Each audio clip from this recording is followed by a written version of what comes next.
Our journey to Alaska begins in the city of Vancouver. Located on the western coast of British Columbia, Vancouver is our point of embarkation. As the sun rises over the mountains of British Columbia, the Island Princess makes her way quietly through Vancouver Harbor. Each summer, thousands of travelers journey to Alaska through the fabled Inside Passage on board luxurious ships such as the Island Princess. Our captain, Christopher Sample, and the deputy captain, Roger Knight, position themselves on the bridge wings as the Island Princess approaches her berth at the Vancouver Pier. Our ship is ending a one-week cruise from Whittier, Alaska. As soon as the lines are tied, 600 passengers will disembark, painters will touch up the hull, new stores will be brought on board, the ship will bunker 1,500 tons of fuel, and a staff of 300 will prepare the ship for another departure the very same day. In the afternoon, we will board along with 600 other passengers on one of the most popular cruises of all time, a journey through Alaska's Inside Passage, then north to the top of the world. There is a sense of excitement here that only a great ship can provide. The luxury, relaxation, and wonder of a grand style of travel that speaks of another age.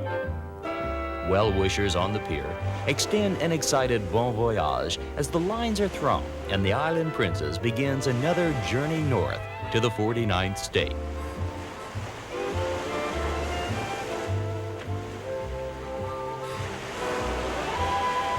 Our ship sails through the Vancouver Harbor toward the open sea. As we pass under the Stanley Bridge, deckhands bring in the port flags, and another sailing is underway. The Island Princess is one of more than a dozen great ships that make this journey each week in the summer months. She sails out of Vancouver and then heads north along the Canadian coast. Our first stop is the lively town of Ketchikan, the first community of any size that we will encounter in Alaska. The Inside Passage is a natural, protected waterway created by nature. An archipelago of more than 1,000 islands forms a calm, protected passage north along the Alaskan coast.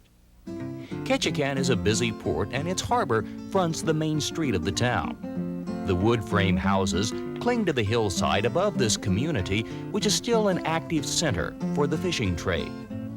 Each morning, fishing boats head through the early misty fog to catch the Alaskan king salmon that are Ketchikan's main claim to fame. We dock in the center of a town that has the dubious distinction of being one of the wettest cities in the world. In the center of Ketchikan is a rain gauge that registers almost with a sense of local pride just how much rain the community has endured to date. Here in southeast Alaska, the weatherman has a pretty simple job of being right. Ketchikan sits in the midst of one of the most beautiful parts of the Inside Passage on a green velvet island. The community developed as a logging center. The timber industry is still active today. Logs are floated down the passage to the sawmill on the outskirts of town. With a population of only 11,000, Ketchikan is still the fourth largest city in the state. At the turn of the century, it was considered a boomtown with 800 settlers, but its history actually goes back thousands of years to the native Tlingit Indians, the original settlers of this land. A young Alaskan of Tlingit bloodlines chops out the center of a rough-hewn log as he prepares to carve a corner post for a ceremonial hall. The Tlingit Indians of southeast Alaska continue their traditions today, and the beautifully hand-carved totems stand as a reminder of a rich and colorful past. The figures on these elaborately carved totem poles represent events, leaders, family, and the history of each clan. They do not, in most cases, represent gods or spirituality, as some people assume. They were created to preserve the stories and history of a people, not as idols of worship.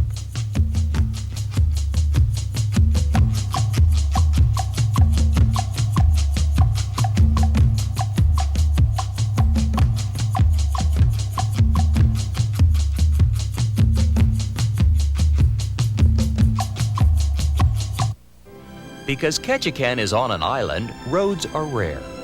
This is the land of the small private plane. Float planes take off and land on runways of water, providing accessibility to a vast and Misty Fjords National Monument lies to the east of Ketchikan. It is a wonderland of 2 million protected acres and a paradise for sportsmen and tourists alike. It is accessible only by air. Temsco Aviation of Ketchikan is going to take us into this wilderness region. After circling the mountains, our pilot lands our plane in the middle of a quiet lake. Each day, Temsco flies in fishermen early in the day and returns before sunset to take them out again. The experience is typically Alaskan, quiet, beautiful, and one of many shore excursions available to passengers from ships sailing the Inside Passage. With the gear, the passengers, and the catch aboard, the plane takes off out over the lake, soaring into the sky above the misty fjords of this beautiful land.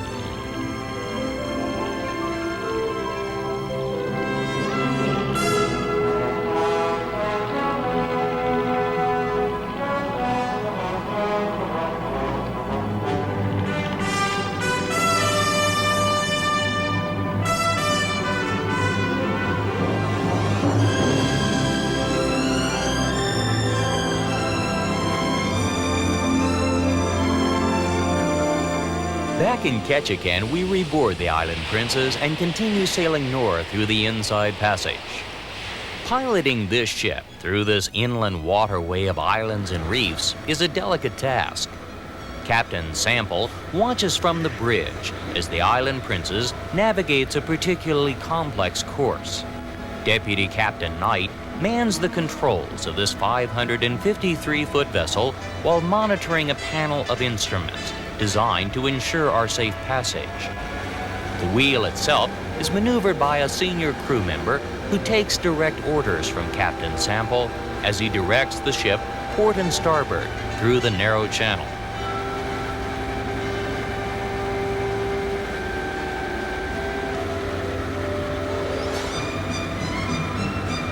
The job of our navigator, Graham Goodway, is very complex in this part of the world.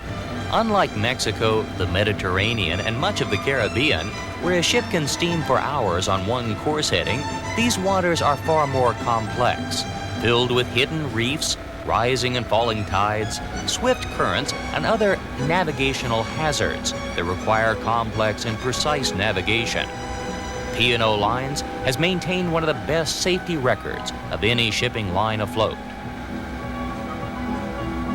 Tied in with safety is the radio room. It is the chief radio officer's duty to make sure the ship is in constant contact with other vessels nearby and to monitor the ship's exact position. When he isn't busy doing priority ship business, he'll put your personal phone call through. Passengers can call anywhere in the world through the satellite link. All of this and more is a part of the behind-the-scenes world of a luxury liner, whether sailing the high seas or the protected waters of the Alaskan coast. The weather is very changeable in the Inside Passage.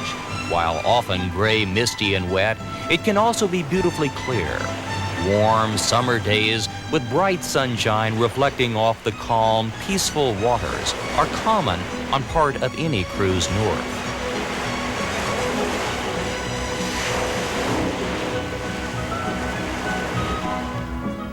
Our next stop is the capital of Alaska, Juneau, a landlocked city accessible only by sea or by air. Juneau has been the capital of Alaska since 1906. By the time our ship has steamed north into the Gastineau Channel leading to Juneau, the weather has changed. It is gray, misty, foggy ahead.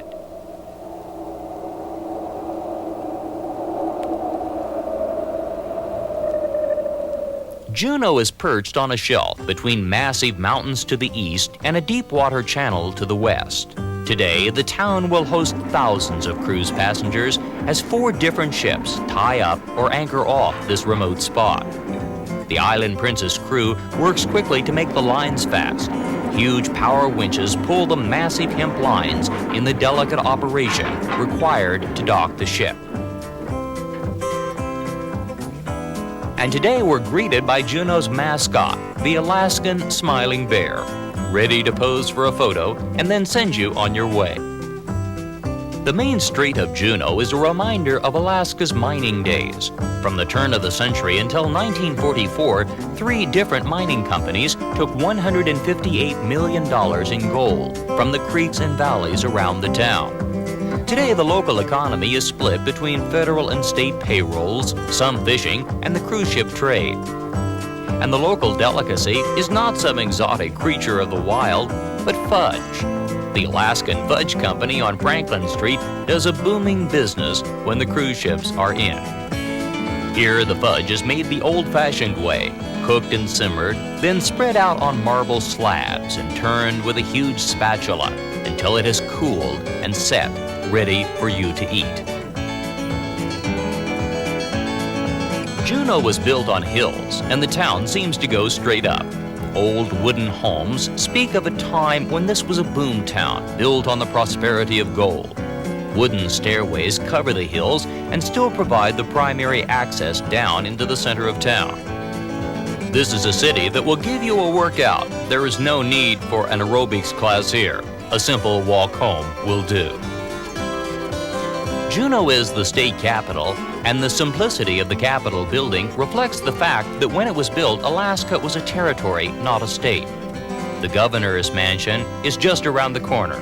It is elegant and grand, particularly for Alaska. But this is no ordinary state capital.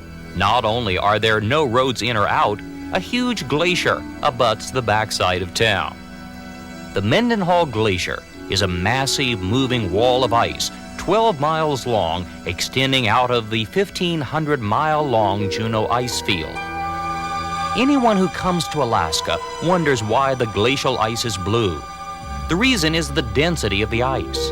The ice is so compact, so solid, that it refracts the light, separating and reflecting back the blue, while absorbing all other color wavelengths.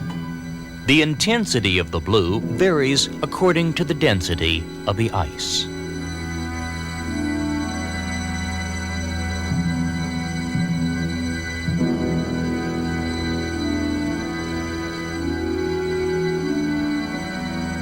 For many cruise passengers, one of Juneau's greatest thrills starts here at Era Helicopters. Each summer, Era transports thousands of visitors high into the Juneau ice field. For many, it is their first helicopter ride. For almost all, it will be their first walk on a glacier.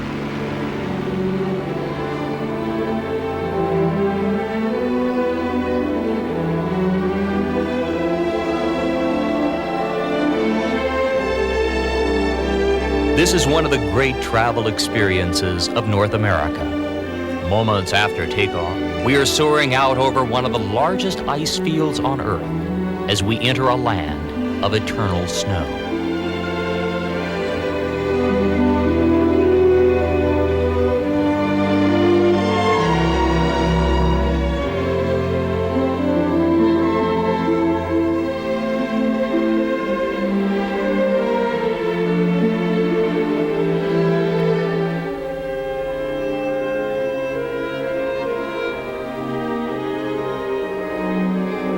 Our pilot searches for a flat spot away from the deep and dangerous crevasses. We land in an icy rain and set foot onto the glacier, a world far removed from the ship we left behind.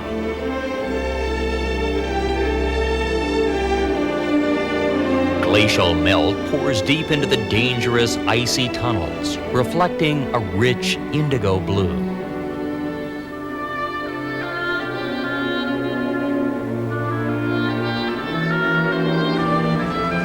As the storm intensifies on the glacier, our pilot loads up and takes off, leaving this desolate, frozen land of wonder far below.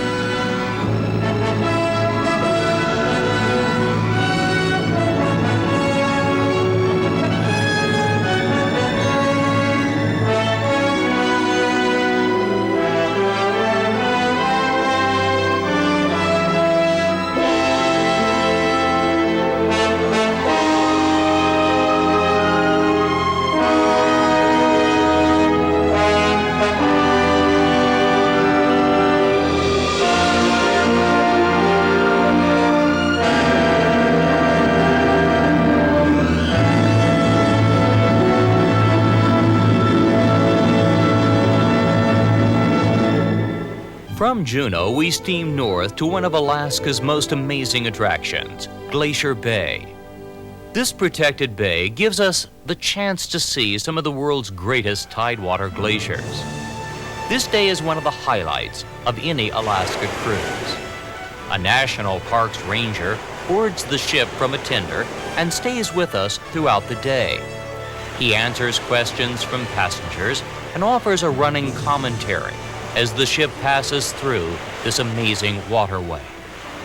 Just 2 centuries ago, this was a solid mass of ice left behind by the Ice Age. A gradual warming trend and the action of earthquakes forced the ice to recede, and the ocean moved in to fill the void. Today, Glacier Bay is 60 miles long. Its shores are lined with 16 major and dozens of minor tidewater glaciers that are all still slowly retreating onto the land. The Indians called it Thunder Bay because of the roaring sound that would echo out after the glaciers would calve massive icebergs into the bay. The captain carefully navigates the Island Princess closer and closer to the Marjorie Glacier. His eyes never leave the glacier's face, for if a large enough iceberg breaks off, he'll have to make a quick retreat. Dwarfed by the size of this mass of ice, the Island Princess journeys right up to the glacier face.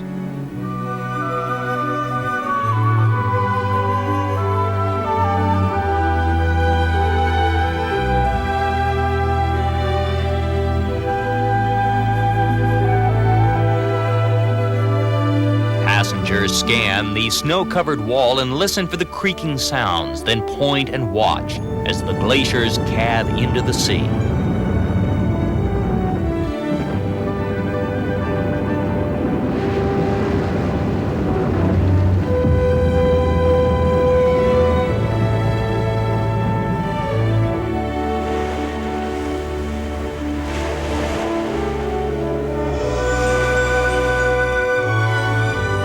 From Glacier Bay, we head east, then north through the Lynn Canal, a natural channel carved by ice long ago.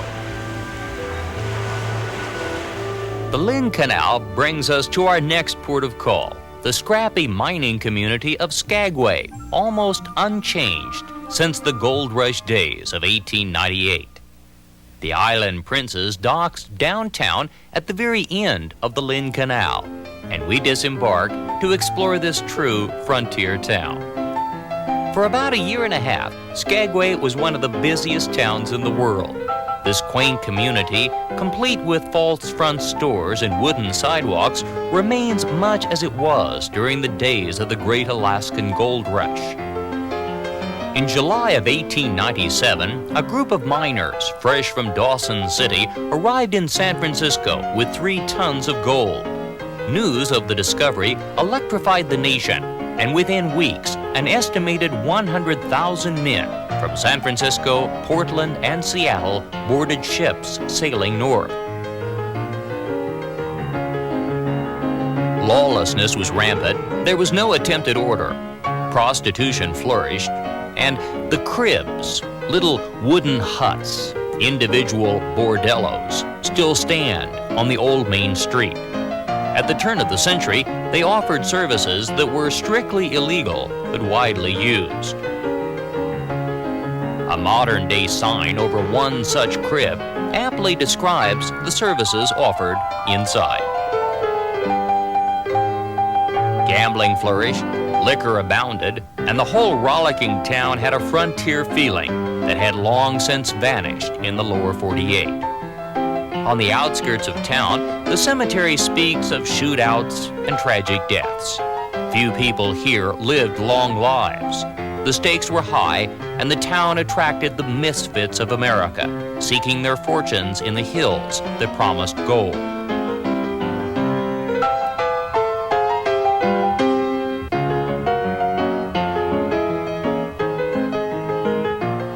This was the town of gold, and also the town of steam.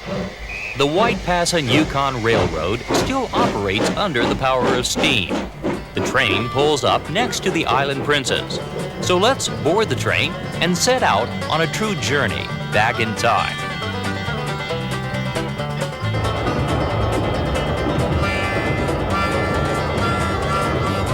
The story of this railroad is, of course, the story of gold.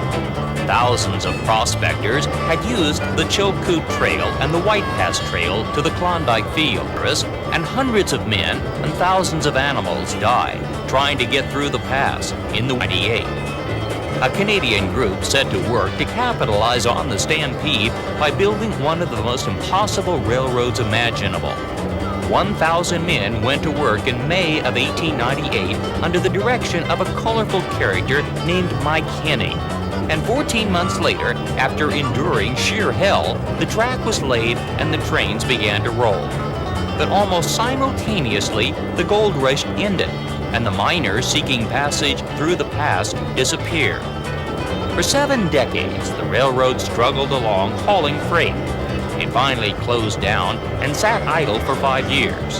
Then in 1988, with the second Skagway boom, the cruise ship trade, the railroad was refurbished, the old cars polished up, and the line put back into service to haul visitors to the summit so travelers could relive some of the magic of the Gold Rush days.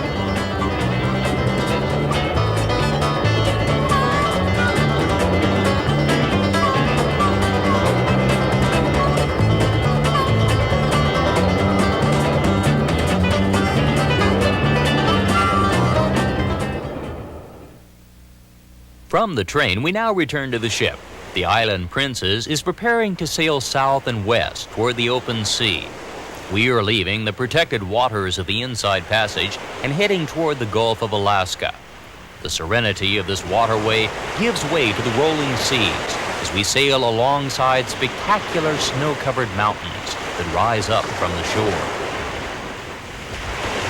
In the night, the waves build as the Island Princess heads west across the Gulf. But the following morning, all is peaceful and calm. The seas are glassy, and crew members open up the ship. During the night, the seas necessitated battening down the bow area by installing heavy metal covers over the large open windows. This morning, these will be removed and stored until needed again. The Island Princess carries 600 passengers and a crew of 300. The staff is comprised of many nationalities: British, Italian, Filipino, Portuguese, and American. Maintaining a great ocean liner requires many different skills. Engine workers, safety engineers, manifest officers, provisioning agents are all a part of the onboard team that keeps a great liner afloat. A ship is really a floating hotel, requiring the same personnel that you would find in a fine resort. Shore excursions are a part of any cruise. Dennis Daughters is the shore excursion manager and will oversee dozens of different excursions for the passengers. The photo shop is a part of any ship at sea. Onboard photographers take hundreds of photographs of the passengers both on and off the ship. Within a few hours, the photographs are on display. Ships also offer shopping on board. International law allows duty-free shopping while the ship is at sea, and ships offer an interesting array of merchandise. The Island Princess offers a wide variety of cabins. The cabin that you see here is a typical medium-grade cabin designed for efficient use by travelers at sea. A daily newspaper, the Satellite World News, will keep you in touch with current events. But some of the real magic of any cruise happens in the galleys below. Executive Chef Pietro Ruffo is a veteran of great ships and is a master of preparing lavish meals. The Island Princess prides itself on fine continental cuisine. The staff is from Italy, and their talented skills make for fine dining. Everything must be prepared on board. Fresh bread is baked daily, and pastry workers prepare desserts that would delight a king. Of all of the dishes and meals prepared at sea, nothing rivals the desserts. Here in the pastry kitchen, chefs can produce anything your heart desires. Cakes, pies, torts, puffs, and creams come out of the ovens each day. Personally inscribed cakes are prepared for passengers celebrating birthdays and anniversaries.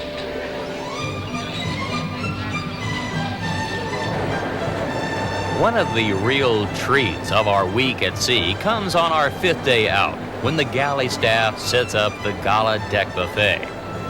Today, as we sail across the Gulf of Alaska, lunch is served on the open decks under clear blue skies. The main courses and side dishes are really only an excuse, a momentary diversion, for the real reason for showing up here, the dessert buffet. A spectacle worthy of a dieter's worst nightmare is a table laid out with the most incredible array of calorie-laden joy anyone could possibly imagine.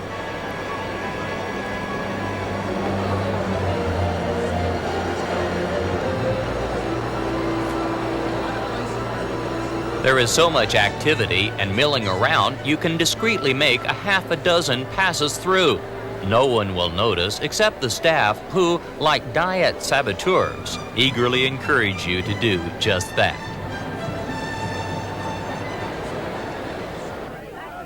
In the evening, Captain Sample will greet passengers, introduce the senior officers, and brief us on our journey through the waters of College Fjord tomorrow. And after the captain's cocktail party, passengers begin their night at sea. The dining room opens for dinner after dark, and elegantly attired passengers enjoy wonderfully leisurely dinners at sea. After dinner, passengers can participate in a wide variety of activities. Some will head to the casino to try their luck. The ship offers roulette, blackjack, dice, and slot machines. And if you have the common sense not to lose too much, or the brilliance to quit while you're ahead, it can be fun and a part of the entertainment at sea.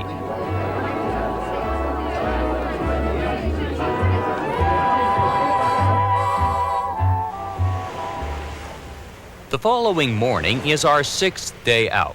The Island Princess is completing her journey across the Gulf of Alaska, and will soon begin one of the most interesting experiences offered by the Alaska cruise, sailing through College Fjord. Tucked into the south-central coast of Alaska, College Fjord is a part of Prince William Sound, an ecologically sensitive area brought to public attention by the Exxon Valdez oil spill. Today, nature has healed most of those wounds, and few signs of those fateful days remain. The public furor that the spill aroused becomes more understandable as you sail up this sound. This is one of the most spectacular pageants of glacial ice anywhere on Earth. Dozens of glaciers tumble down into the sea.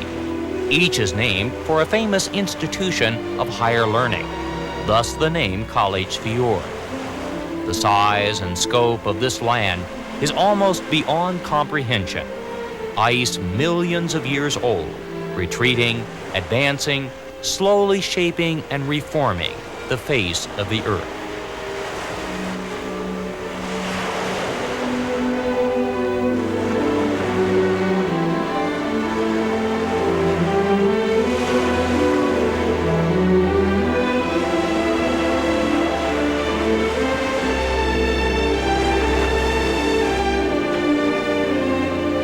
Our ship sails up to the very face of Harvard Glacier. We lie off of the ice, waiting quietly for nature to perform. We listen for the sound of the creaking ice, then glance to the left and right quickly, so that our eyes can catch the sight of the ice calving into the sea.